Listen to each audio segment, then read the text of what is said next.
The complete works of Swami Vivekananda Karmayoga, Chapter 7, Freedom, Part 2. To acquire freedom, we have to get beyond the limitations of this universe. It cannot be found here. Perfect equilibrium, or what the Christians call the peace that passeth all understanding, cannot be had in this universe, nor in heaven, nor in any place where our mind and thoughts can go, where the senses can feel, or which the imagination can conceive. No such place can give us that freedom, because all such places would be within our universe, and it is limited by space, time, and causation. There may be more places, more ethereal than this earth of ours, where enjoyments may be keener, and even those places must be in the universe, and therefore in bondage to the law. So we have to go beyond, and the religion begins where this little universe ends. These little joys and sorrows and knowledge of things end here, and the reality then begins. Until we give up the thirst after life, the strong attachment to this our transient conditioned existence, we have no hope of catching even a glimpse of that infinite freedom that lies beyond. It stands to reason then that there is only one way to attain to that freedom, which is the goal of all the universe, and that is by giving up this little life, giving up this little universe, giving up this little earth, giving up heaven, giving up the body, giving up the mind, giving up everything that is limited and conditioned. If we give up our attachment to this little universe of the senses or of the mind, we shall be free immediately. The only way to come out of the bondage is to go beyond the limitations of law, to go beyond causation. But it is the most difficult thing to give up the clinging to this universe. Few ever attain to that. There are two ways to do that mentioned in our books. One is called the neti neti, not this, not this. And the other is called iti, this. The former is the negative, and the latter is the positive way. The negative way is the most difficult. It is only possible to the men of the very highest exceptional minds and gigantic wills, who simply stand up and say, "No, I will not have this." And the mind and body obey their will, and they come out successful. But such people are very rare. The vast majority of mankind choose the positive way, the way through the world, making use of all the bondages themselves to break those very bondages. This is also a kind of giving up, only it is done slowly and gradually by knowing things, enjoying things, and thus obtaining experience and knowing the nature of things until the mind lets them go at last and becomes unattached. The former way of obtaining non-attachment is by reasoning, and the latter is through work and experience. The first is the path of Jnana Yoga, and it is characterized by the refusal to do any work. The second is that of Karma Yoga, in which there is no cessation from work. Everyone must work in the universe. Only those who are perfectly satisfied with the self, whose desires do not go beyond the self, whose mind never strays out of the self, and to whom the self is all in all, only those do not work. The rest must work. A current rushing down its own nature falls into a hollow and makes a whirlpool. And after that, a little in that whirlpool, it emerges again in the form of free current to go on unchecked. Each human life is like that current.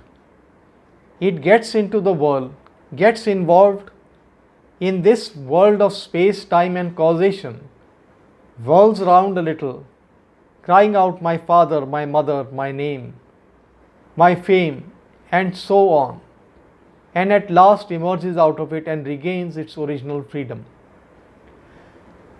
The whole universe is doing that, whether we know it or not, whether we are conscious of it or not. We are all working to get out of the dream of the world. Man's experience in the world is to enable him to get out of the whirlpool. What is Karma Yoga? The knowledge of the secret of work. We see that the whole universe is working. For what? For salvation, for liberty. From the atom to the highest being, working is for the one end, liberty for the mind, for the body, for the spirit. All things are always trying to get freedom, flying away from bondage. The sun, the moon, the earth, the planets, all are trying to fly away from bondage. The centrifugal and the centripetal forces of nature are indeed typical of our universe. Instead of being knocked about in this universe, and after long delay and thrashing, getting to know things as they are, we learn from Karma Yoga the secret of work, the method of work, the organizing power of work. A vast mass of energy must be spent in vain if we do not know how to utilize it. Karma Yoga makes a science of work. You learn by it how best to utilize all the workings of this world. Work is inevitable, it must be so, but we should work to the highest purpose. Karma Yoga makes us admit that this world is a world of 5 minutes, that it is a something we have to pass through, and that freedom is not here, but is only to be found beyond. To find the way out of the bondages of the world, we have to go through it slowly and surely. There may be those exceptional persons about whom I just spoke, those who can stand aside and give up the world as the snake casts off its skin and stands aside and looks at it. There are no doubt such exceptional beings, but the rest of mankind has to go slowly through the world of work. Karma Yoga shows the process, the secret, and the method of doing it to the best advantage. What does it say? Work incessantly, but give up all attachment to work. Do not identify yourself with anything. Hold your mind free. All this that you can see, the pains and the miseries, are but the necessary conditions of this world. Poverty and wealth and happiness are but momentary. They do not belong to our real nature at all. Our nature is far beyond the misery and happiness, beyond every object of the senses, beyond the imagination, and yet we must go on working all the time. Misery comes through attachment, not through work. As soon as we identify ourselves with the work we do, we feel miserable. But if we do not identify ourselves with it, we do not feel the misery. If a beautiful picture belonging to another is burnt, a man does not generally become miserable. But when his own picture is burnt, how miserable he feels. Why?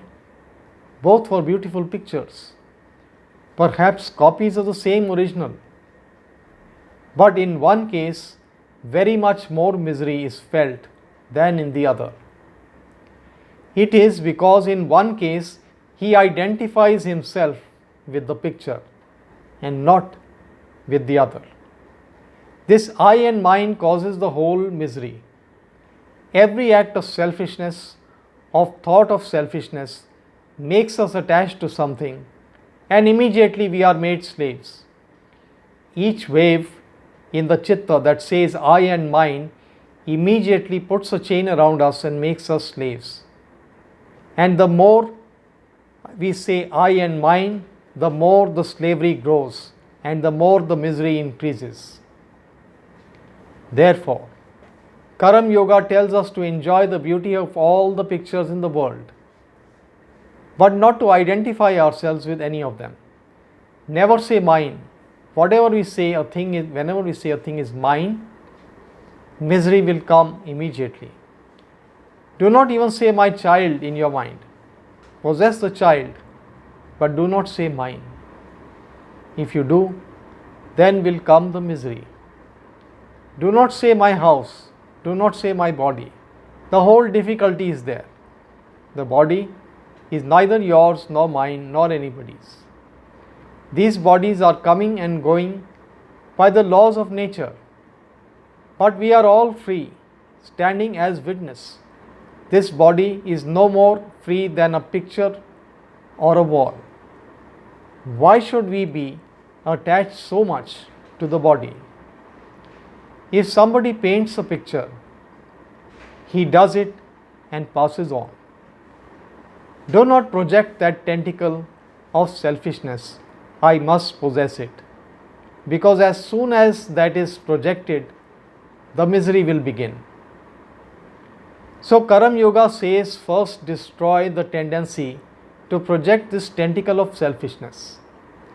And when you have the power of checking it, hold it in and do not allow the mind to get into ways of selfishness.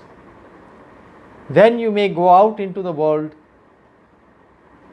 and work as much as you can. Mix everywhere, go where you please. You will never be contaminated with evil. There is a lotus leaf in the water. The water cannot touch and adhere to it. So will you be in the world. This is called Vairagya, dispassion or non-attachment. I believe I have told you that without non-attachment, there cannot be any kind of yoga. Non-attachment is the basis of all the yogas.